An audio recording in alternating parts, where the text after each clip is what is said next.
আল্লাহ পাক তখন জান্নাতবাসীর সামনে এসে বলবেন, এ বান্দারা, দুনিয়াতে আমি আল্লাহকে ভয় করে গুনাহ থেকে বাঁচছ, আর আমি আল্লাহ পাক রব্বুল আলামিন তোমাকে ওয়াদা দিয়েছিলাম তোমাকে জান্নাত দান করব। আজকে জান্নাতের যে নিয়ামত আছে, সকল নিয়ামতগুলো তুমি পেয়েছো কিনা? সব বান্দারা বলবে, আল্লাহ সব নিয়ামত পেয়েছি। কিন্তু একদল বান্দা বলবে, আল্লাহ কাযাবতা, তুমি মিথ্যা বলেছো, তুমি সব নিয়ামত আমাদেরকে দাও নাই। এরা আল্লাহকে বলবে, আল্লাহ তুমি মিথ্যা বলেছো, সব নিয়ামত আমাদেরকে দাও নাই। আল্লাহ বলে, বান্দা কোন নিয়ামতটা তোকে দেই নাই, কোন নিয়ামতটা বাকি রেখেছি, একটু কি খুলে বলবা?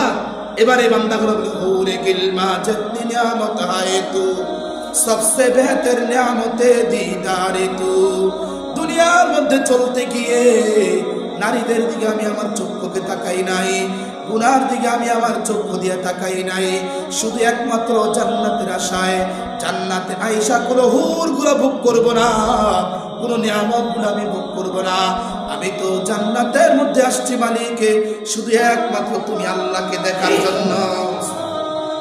হুর দিছো, বউ দিছো, গাড়ি দিছো, বাড়ি দিছো, সব দিছো, এখনো তোমার সাক্ষাৎ পাই নাই, এরকম জান্নাতের কোনো প্রয়োজন নাই, কোনো কি নাই।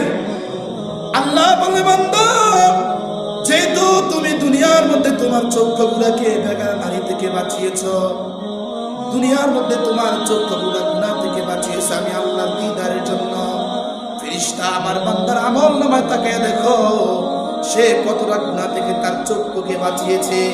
ফেরেশতা বলবে, এত অলক্ষ গুনাহ থেকে তার চক্ষুকে বাঁচিয়েছে।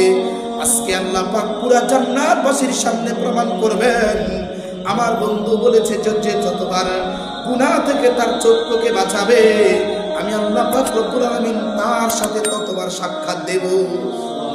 আল্লাহ সাক্ষাৎ দিবে, বারবার সাক্ষাৎ দিবে।